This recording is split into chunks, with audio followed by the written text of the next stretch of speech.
Hello, everyone. I know you're not used to hearing my voice. Welcome to the Max and Vince podcast. Don't forget to rate, review, and subscribe. I'm doing my best, Max Bredos. Isn't it weird that I'm here alone and I'm doing this? I don't like it. I don't love it. I'm going to bring him in, the man, the myth, the legend. He's with me via Zoom.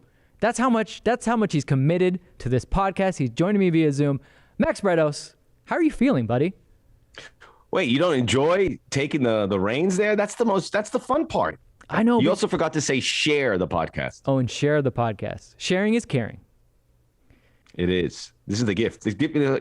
I lean on you so much. Everyone thinks that I'm the one that props you up, and it's not true. Lean on me. Yes. As Bill Withers once saying.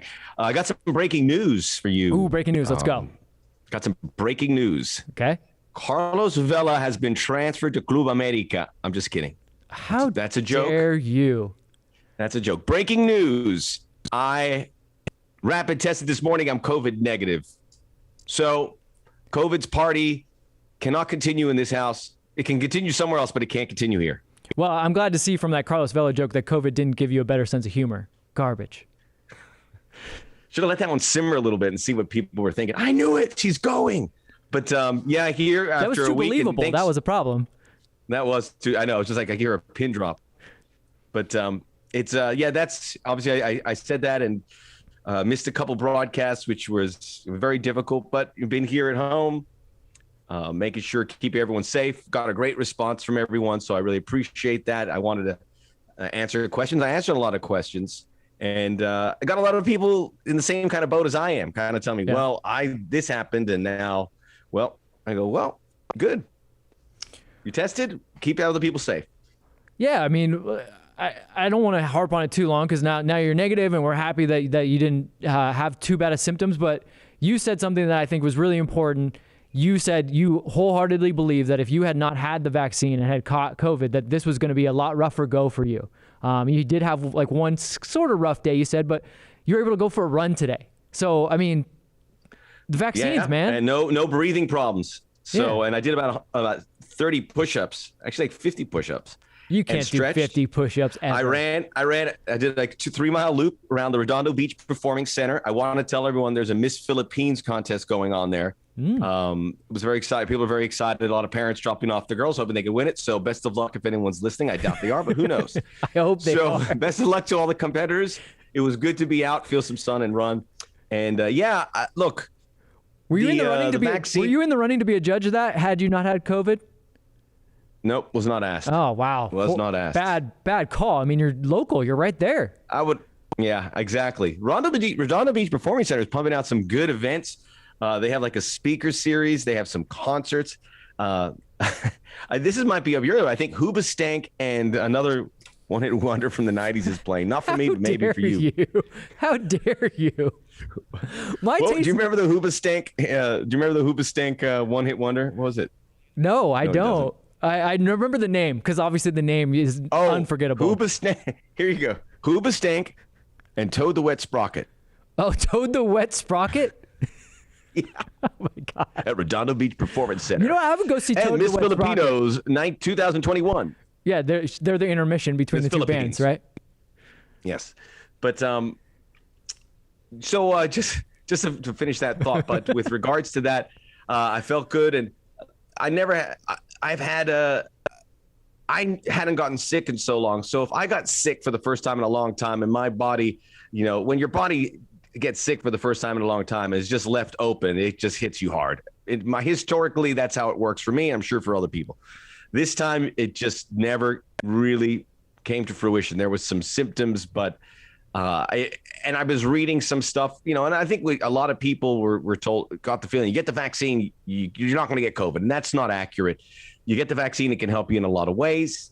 It is, I think, people getting it, there's a silver lining because you've gotten it and you don't want to have any lasting side effects. I'm not a doctor. I don't know, but just reading about what the vaccine does, and obviously this new variant, but it is, it's going to help you. It helped me. That's it. If you don't want to believe that, it helped me. And I've talked to some people where they were just floored.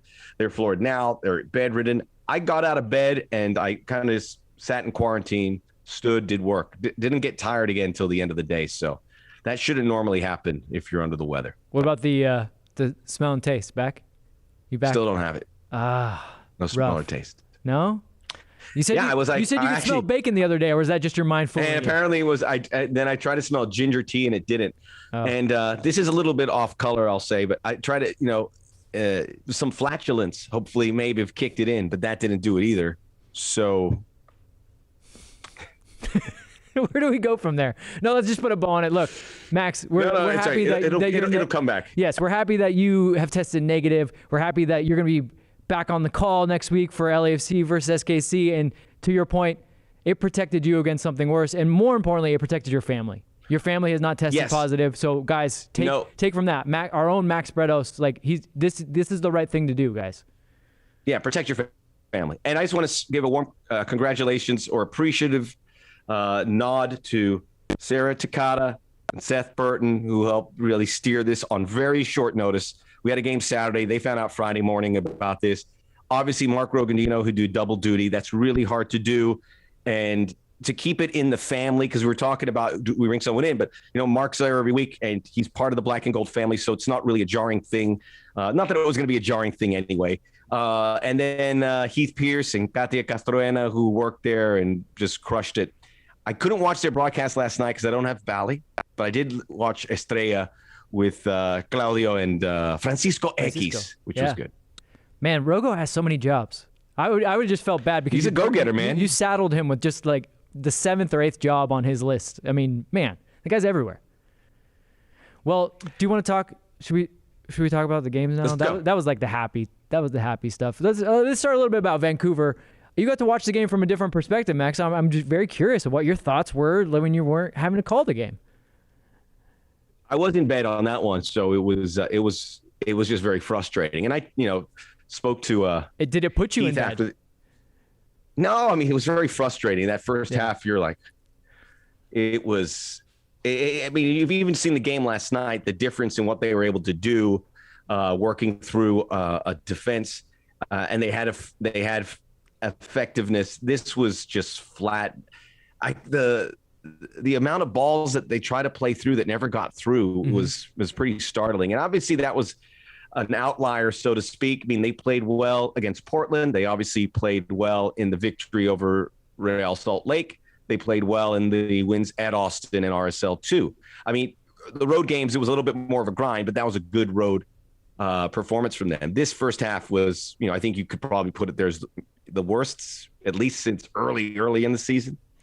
It's just it was very frustrating, and they got out of it, which was a good sign. And Carlos Vela, I think that's a really good development, how well he's played. Although he's had some chances that he normally would tuck away that he hasn't. Even the one that was offside against Vancouver, that the flag went up afterwards. But he's getting in positions.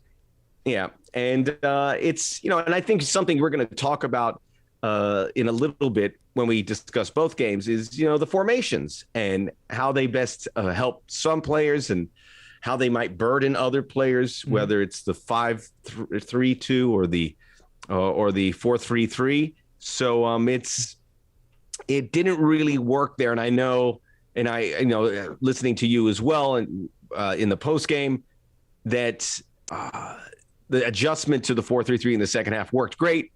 And when do we start seeing that more regularly? We didn't see it against Minnesota to start off with, but it worked there. And I'm a big believer in using both.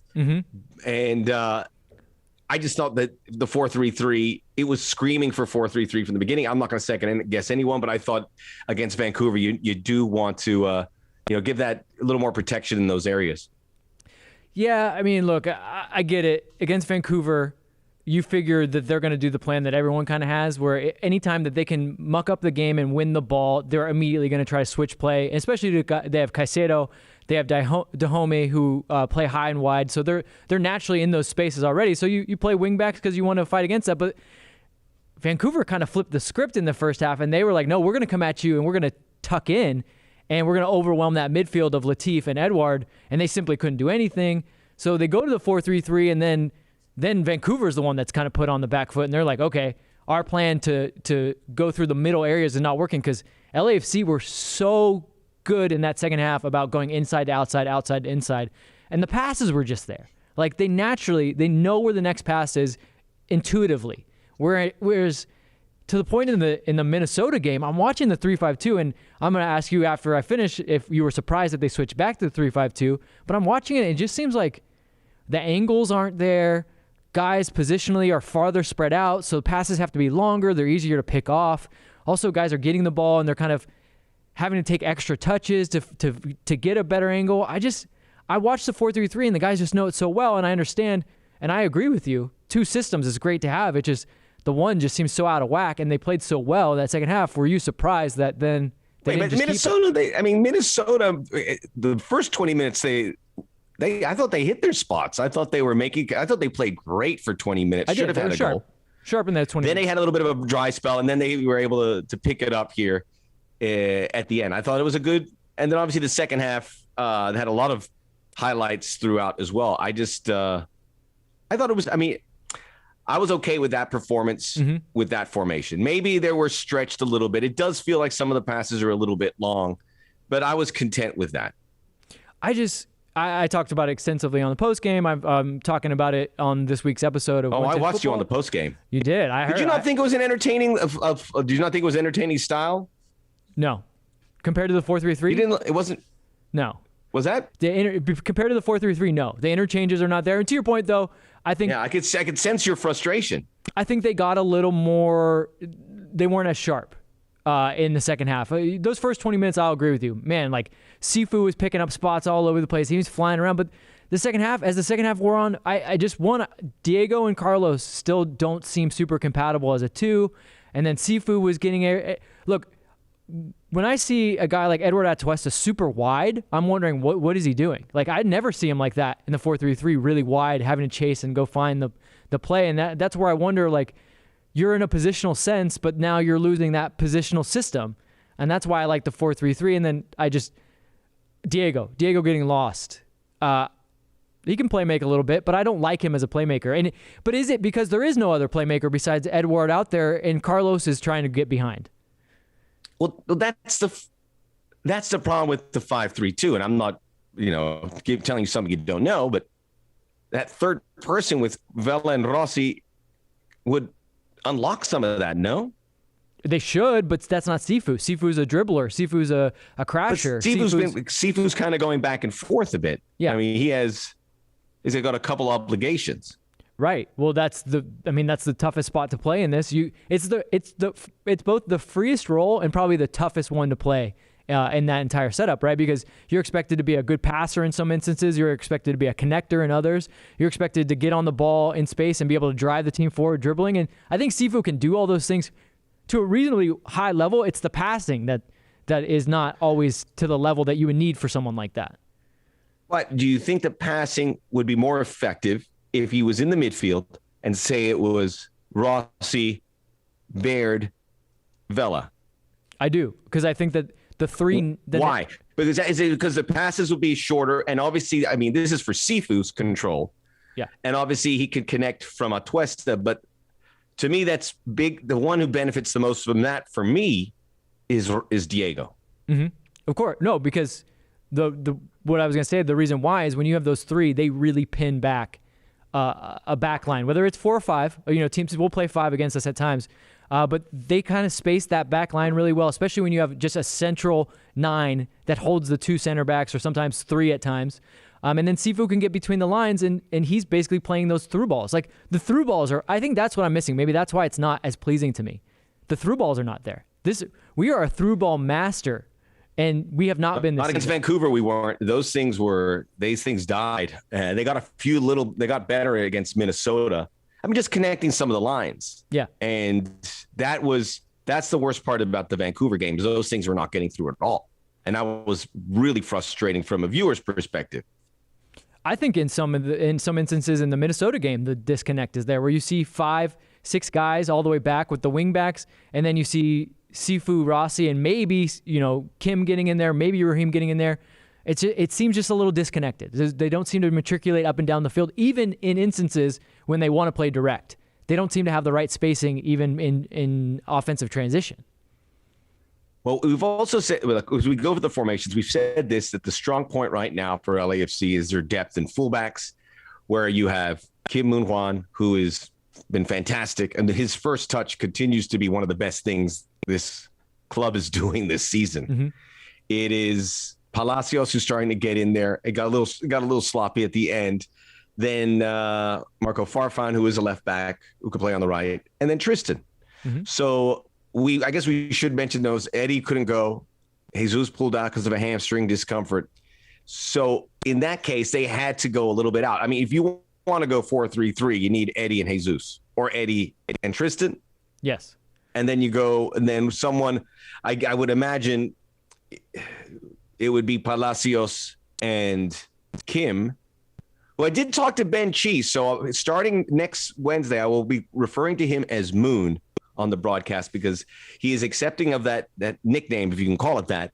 And also that's what the players' teammates are calling him. Okay. So it's going to fit in with Pancho Sifu, Chiki, Moon, Profe. So I'm trying to get nicknames for all of them. That is from the man himself. He's okay with it. Because I actually wondered that. I know there was a big talk about that's not his name. Don't call him Moon. But then I keep hearing Bob say Moon, and I'm like, Bob is very meticulous about what people want to be called and dealing with people as human beings. So if he's calling him Moon, I'm wondering if he's cool with it. But I'm glad you did the legwork there. You reached out to our old friend Ben Chi, and now we know, guys, if you want to call him Moon, he will respond to it, and he's okay with it.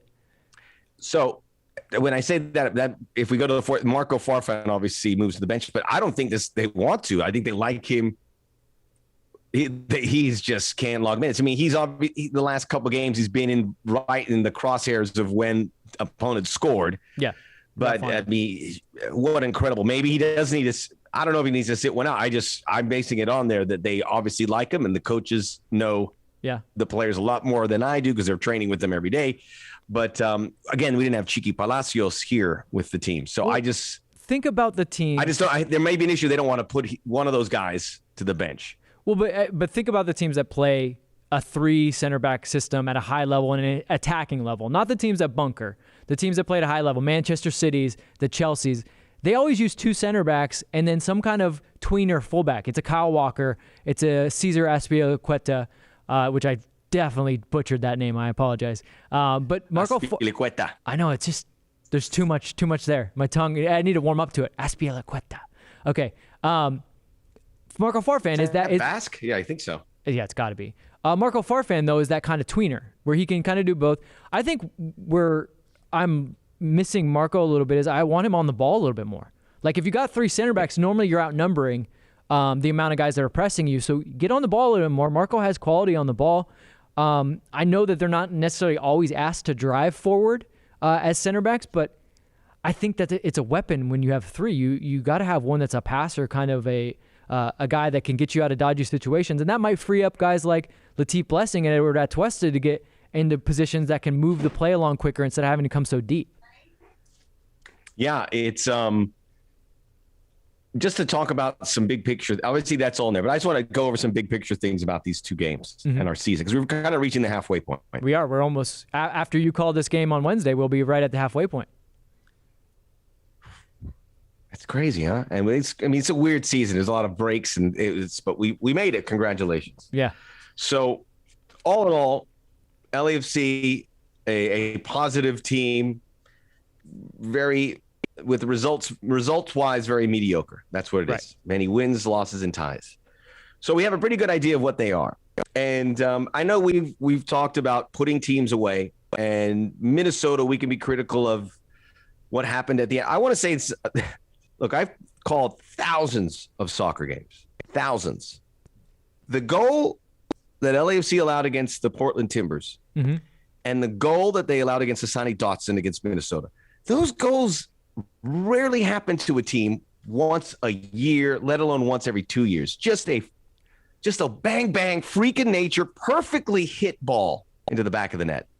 Yeah, not to like absolve LAFC, but the finish by both those players, pretty incredible. It was crazy. Yeah. I saw the Dotson one again, and it was so rushed. Because I heard Bob after the game said, Sifu got hit in the face. He kind of covered it and lost his man, but I forgot who it was. It was Met Tenaire. No, it wasn't Metanero. It was before that. He's just running, and then he just lobs it in. Okay. And then it just goes bang off the head of Farfan. It was Grey Goose. It was Grey Goose. Grey Goose. It was Grey Goose. So, and it goes off, and then it goes to Dotson, and it goes boom. And then I'm like, well, what just happened? Yeah. It just, you don't see goals like that.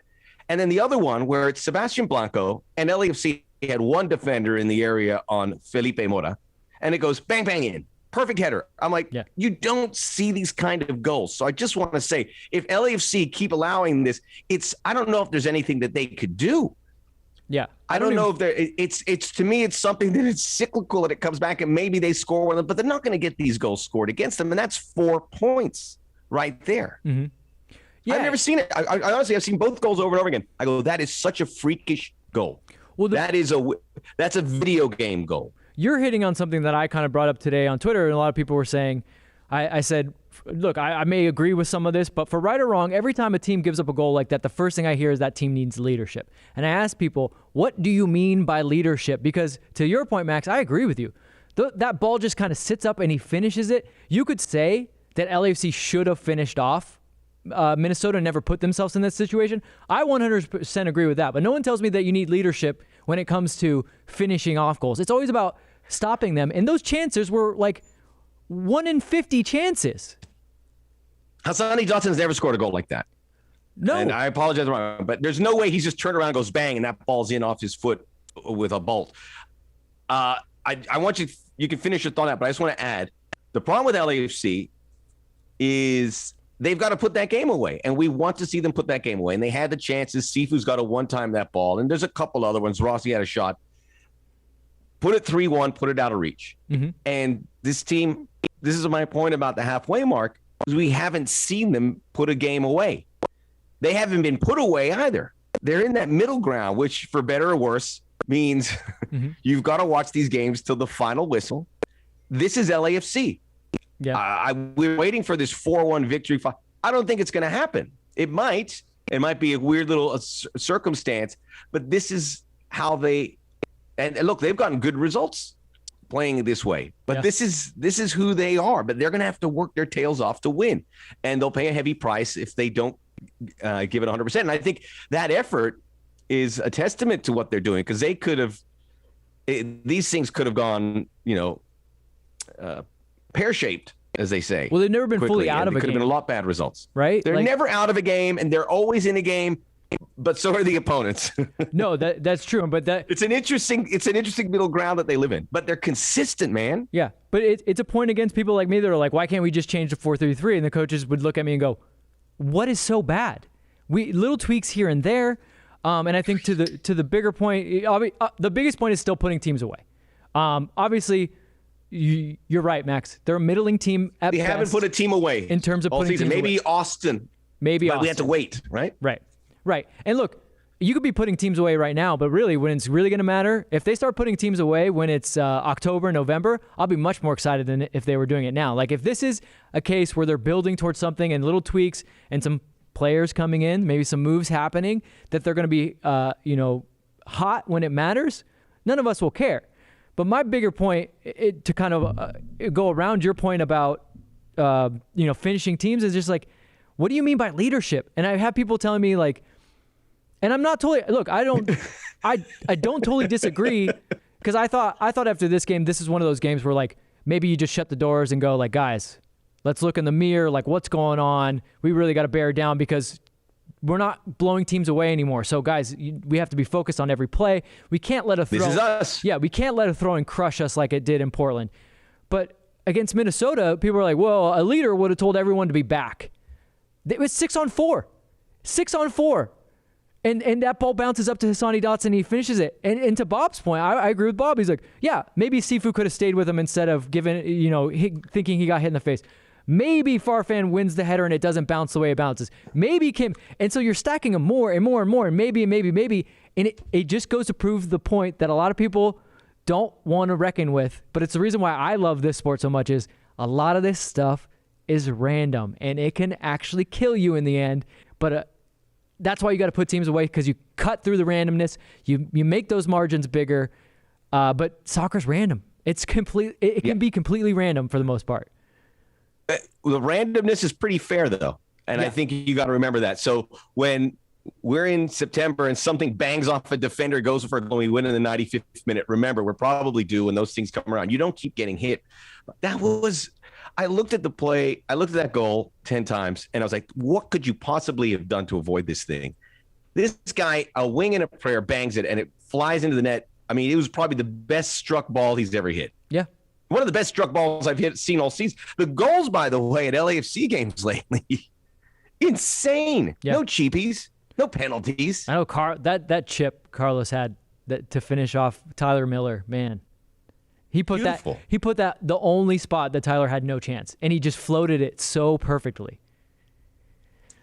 It's all very frustrating. You want to see him put teams away, but I don't think we can expect it. They're going to grind, but good for them. They grind, and the effort's always there. I don't think you could say, they're taking some shortcuts. Never. Yeah, not in the very near future. It could happen, though, with a couple tweaks. They could be building to something. I'll say this, too, to add on to the randomness, the dirty little secret. It normally does even out, but sometimes you just keep rolling a little bit. That 2019 team, record-setting team, look, I think they're one of the greatest MLS teams of all time. There's a lot of luck involved in there. There's some moments. There's some moments, and no one wants to say that because it's like, that's my favorite team of all time. But if you really meticulously were to comb through some of those things, some calls went our way, some things bounced here. I'm remembering the Atlanta game specifically, where like we just bursted onto the scene, and there was like some close calls in there. Like these things, it happens. It happens even for good teams to roll forward. Sometimes it happens for teams to look middling. But the record is the record. We can't argue with that. Speaking of decisions, how about Carapesi tweeting out at Garber? Oh, at the dawn. Wow. He goes, "What's with this officiating?" I loved it. He knows that's a direct line, I guess. I mean, man has pull. I don't know where he actually is. Look. He actually here somewhere. Carapesi? Yeah, he's here somewhere in the studio, but he doesn't pay attention to our podcast anymore. Doesn't care. All right. He's the only one. Well, we won't pay attention to ice hockey. Whatever. We at least got Manesh. Like everyone else doesn't. Hey, we got Manesh. We're good. But Jason, he's the one that's he's the exception that proves the rule. Everyone loves the Max and Vince podcast except for Jason. He's got bigger fish to fry. Like, I want answers, Commissioner. Yeah, he's getting at Garber. He'll figure it out. He'll get to the bottom of this. Him and Scooby Doo and the Mystery Machine, whatever else is going on over there. Yeah. By the way, I wanted to say there's like a conference call every 2 weeks with pro refs. And, can you get Jason on there, or is he already on it? Yeah, I'll get him on there. But they're great. Okay. Howard Webb's on there, and then different referees come on there, and they talk to the broadcasters, so we don't make mistakes. I've had some video of me put up there, and I'm like, really? The rules are changing. There's some, yeah. Oh, they talk about. Did you know this rule? Wait, did they try to help announcers? Is that what they're doing? Like they actually tell you, like, hey guys, you're actually. It's really helpful. I actually think they that's go pretty through cool. a ton of video. That's very cool. I'll see if you want to jump on there. I'll see if you can. I wouldn't mind. I'll keep my mouth shut. I'll try. Did you? Because I might have to resign as a broadcaster. Did you know this rule? Do you remember in the game against, was it Real Salt Lake at home? And advantage was played, and it was obviously a yellow card offense, I think, on Sifu. And he went through there, and then nothing came of it. And then the coaching staff got upset, and they were like yelling. And I can't tell you what they're yelling about, but I think because they didn't give a yellow card to whoever it was for Real Salt Lake, because advantage was played, and it didn't lead to a goal scoring opportunity. If it prevents a goal scoring opportunity, this new rule says that it will be a card. If it didn't, no card, even though it was a yellow card offense. You follow? But only because you played the advantage. So if he would have called it down right there and said, hey, I'm just not going to play advantage, I can give a yellow. It's a yellow. Right away. But now it's advantage. Nothing came of it. All right. He's off the hook. This is MLS's. This is not a law of the game, is it? Or is it? I think it is a law. It is the law of the game. Oh, okay. It's a new law of the game. Ooh, I don't. Isn't that a big? I mean, I support the officiating. Isn't that an extra layer of officiating that we don't need? Yeah. And by the way, MLS do a great job. When you talk to them, they are trying to make it as hands-on for the official. VAR is there is to assist them. VAR is not there to reverse calls. So I really approve of all of that. But I just was like, that was a bit of a strange rule. I don't love it. But it is what it is. So were you aware of that? I was not aware of that, and I don't love it because to me that absolves MLS referees of the thing they do worse. the worst, which is basically giving out yellow cards for tactical fouls. There's so many times where they look at the guy and they go, ooh, that could have been a goal-scoring opportunity, but I'm going to give you a warning. No. It was a clear yellow. It was a clear yellow card. It was a game-killing foul, but I think it was Steve who just ran right through. I kind of remember the play where, like, literally, if you make no attempt at the ball, like if you're leaning in with your shoulder to a guy's back, you got to give a yellow card. Like, make these guys defend. We will have better games. They will be better games. I'm tired of people saying, like, well, you can't have referees influencing games. No, the players do it first, and then you either punish them or you don't.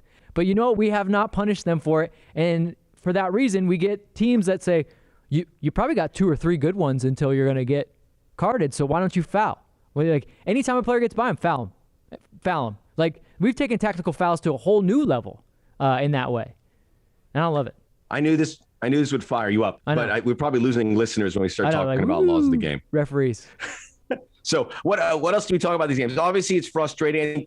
We're always like silver lining here. LAFC did not deserve. Well, can I pose the question to you? Get that game tied. They didn't. It's crazy. They've got to do better. Obviously, the first goal too, which was a really well struck ball. I think Romero's positioning not great, and he kind of got caught. But the second goal, freak of nature.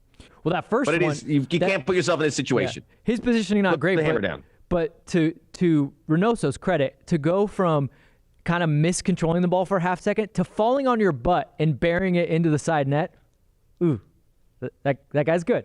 He's very good. So I would say that's tough on Tomas, tough on Marco, who had just switched over to right center back and normally been playing on left side, so a little tough.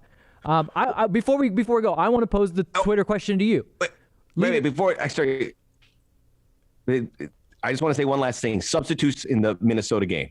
We didn't make it. We made the one substitute. Should there have been another one? I think probably. I was thinking Bryce Duke because he's been really good calming that midfield and getting touches and maybe a little bit earlier. But again, it was working. They looked fit. Sifu was gassed. I mean, it's hard to tell sometimes after the game. It's because we were all gassed just by the results. But they did look very, very tired. Could have used a sub. And you can second guess that. You could say, well, you're going to have the weekend off. You're going to have 7 days off, so you can kind of push them a little bit farther. Maybe one more change could have helped. But as I like to say, we only know what we know. Who knows how available guys on the bench were, when what form they're in, what their health is. I don't know. I think that there could have been another sub, but I'm not going to say definitively you got to make a sub there. What was the Twitter? My Twitter question. I want to ask you, like, when you've been doing this long enough, and I'm sure you hear that all the time too. When a team gives up a late goal, they just don't have leaders out there. What's your take? I don't know. That's neither here nor there. Yeah, what could you possibly say about that goal that lacked leadership? Obviously, leadership and finishing games. I mean, the leadership. Let's remember, this is a young team, and there's going to be aspects that they probably should do better late in games that they're still learning. Yeah, but I don't know how you can put that in how you can prove that is something that is missing. I just didn't see it. Yeah, they had chances to put it away. They didn't put it away. Leadership doesn't make you hit it to the left as opposed to the right. Well, that's just experience. That's what it is. It's the Monday morning quarterback. They want to redo that play with leadership that somehow moves the pieces, moves the chess pieces, moves guys a little bit closer, and that's never going to happen. I think when you really need leadership is actually after the fact. That's when you have to step in, and someone like Carlos has to say, like, guys, we need to understand what this meant and what the response needs to be, what we need to do better. But I don't think you can just have somebody that's some kind of General Patton-esque moving people around and being like, we're just not going to concede here.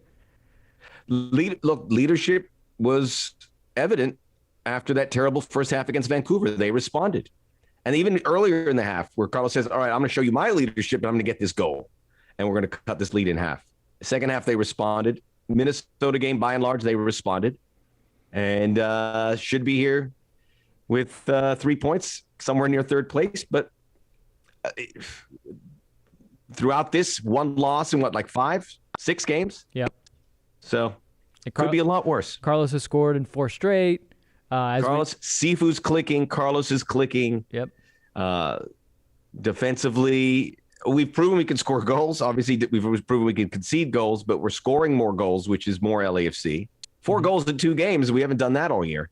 Yeah, still decently solid. Like you said, decently solid defensively, although we'll have to, hopefully these guys aren't as banged up as, Murillo and Segura's knee. They said they're still checking him out, so hopefully he's back. But to the bigger point, we're not even until halfway of the season. We'll be after the SKC game, which anyone can make a run half with still half the season left. So still a lot of season to go.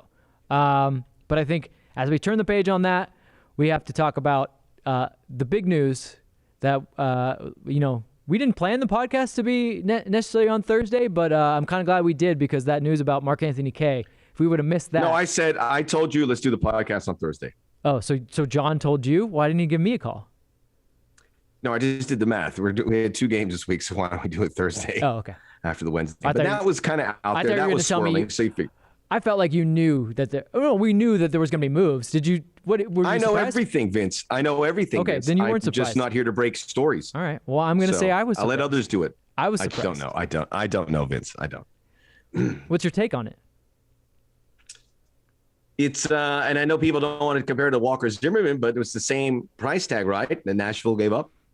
Someone comes to you and says, "We'll give you $1 million in allocation money and an international spot." Hard to turn that down. International spot that could hard be to turn that down in a position you have coverage for, with Sifu developing, and now I think you really say he's your midfielder, and you have Bryce Duke starting to burgeon. You have Poncinelli. You hope he can do a job as well, but now you have money to get a couple of new players, and we've already heard this talk about Cristian Arango, and nothing's confirmed, but it's out there, and it would seem like that's part of this. He may have been at a local airport recently. Yeah, well, I mean, look, and that's a guy you can bring it forward, and now you still have a chance to get a midfielder that's a similar caliber. We also have to talk about Mark-Anthony Kaye, and there's this ridiculous perception he has when the numbers suggest it, and for people who are like critical, I go, okay, this man is in Texas right now preparing for a Gold Cup semifinal, which he'll probably start because he started most of these games. Yep. He's playing Mexico. He is hitting it there. And a team came up and paid $1 million for him. Why do you think that's the case? Mark Anthony's world is going great. Yeah. Right? Well, you have to separate Mark the person from Mark the player, because and I say this because I love Mark the person. I think he became a great leader. He really grew into. Well, I was talking about the player. I was talking about the player. Okay. But what I'm going to say, I need to say that because I don't want, if Mark were to hear this, I don't want him to take this the wrong way. You have a player that is on a contract that is very team friendly, and he has 1 year left. And there's always conversations. Players always want to get, and they should always want to get paid. They want to get the most amount of money for the most amount of term. And I'm sure those conversations were going on. And LAFC thought, we like him on this contract, but now someone's going to offer us $1 million in allocation in international spot. We already kind of know we're not necessarily going to meet his demands. Someone else maybe will, but we're not. We have to strike now because he can leave. And, it does, to your point, show the value of Mark-Anthony Kaye, that somebody within the league says, wait, Mark only has a year left, so we could wait a year, or we could send $1 million now plus the international spot, get him and have the right to talk to him to give him more money, which is what exactly is going to happen. Colorado is going to back up a Brinks truck. He's going to make the money with Colorado. He's going to get the money. So I'm happy that he's going to get the money, but people have to look at this from the salary cap and the team perspective and all the angles of this, because Mark-Anthony Kaye, to your point, had the numbers. Clearly $1 million worth, which is big because it's allocation money. It's not kind of like $1-to-1 million, but it's, to your point, Walker Zimmerman level, who was a top 3 defensive player of the year on a record-setting team. Obviously, Mark gets about the same. He was a little bit older than when we traded Walker too, by maybe a year. But LAFC had to seriously weigh how much they were paying him now, how much his market value is worth, and how much a team was offering him, and they took the chance to be able to be a little bit more flexible. John Thornton had a press conference a couple days ago and talked about it. And he said, he did believe he said there was a few other teams that were interested. This was obviously the offer. And this is great for LAFC because they just essentially discovered him. USL, they said John mentioned that he saw him in the Gold Cup in 2019, and that piqued an interest, and they followed him along. And this guy was available for everyone. 2017. 2017? Yeah. But yeah, I'm sorry. This guy was available for everyone. Yeah. LAFC had him, developed him. He learned this system, which is going to bode him very well. And he's going to have a lucrative career. I wish he was still here, but I understand the business, and we have to understand the salary cap. It is stringent, so you've got to be creative, and this is a way to do that for LAFC. And now it sets off what should be an interesting summer. Yeah, I mean, more than a tenfold return for a player that they were able to unearth from USL. He was very good in USL, and to your point, anyone could have had him. I mean, it's rumored 5 figures is what it took to get him from Louisville. He comes in and plays left back on his first day. They get him into a center back position throughout camp, and then day one starter. And then from there, and this is not even taking into account the serious injury that he had to climb back from to get back up to a level to be an all-star after a serious injury. I mean, he was really like the surprise of that season. Gets injured. Everyone has a bad taste in their mouth because he gets injured because he's doing so well from USL. And we're wondering, ooh, that's a really tough injury. Is he ever going to be the same? Plays to an all-star level. I mean, it's a testament to who Mark-Anthony Kaye is. All-star. That's incredible. I mean, that's a small roster. Yeah. I mean, the active. He played, right? He played in that game in Atlanta. Of course he did. Yeah. Yeah, he played. Or was it Orlando? It was Orlando. Orlando. So that's fantastic what he's was able to accomplish. And, and off the field, Mark is a great guy, straight shooter. I mean, I've always been I've been blown away at how honest he is about everything. I think it's part to be a Canadian trait, but I mean, it's like, he'll sit there and he'll straight shoot. And he's like, he'll give you the exact answer. Go, well, that was basically everything I was hoping to hear to a word. So yeah. I'm going to miss that. We did stuff off the field. He was always there. We did that Taste of LAFC. He's always along for, having a laugh. And he joined us in the broadcast booth, did a great job. I mean, this is the kind of guy your club would can only dream about. And certainly from our content perspective and all of that, because that's part of the club, that we need players that we can kind of put out there and do things. And he did it wonderfully. Yeah. And then his taking a leadership role last year with the social activism, that's hard under these circumstances. But he felt that it was something he needed to do. And it's not just saying things, it's attending meetings and being part of it and activating folks. That's a sacrifice that a lot of people aren't willing to take, and did. Yeah, he's a good reminder. Mark will always be that good reminder to me of these are elite athletes that have aspirations, that have careers. But they're human beings, and he was willing to put himself out there, and not a lot of guys are willing to do that.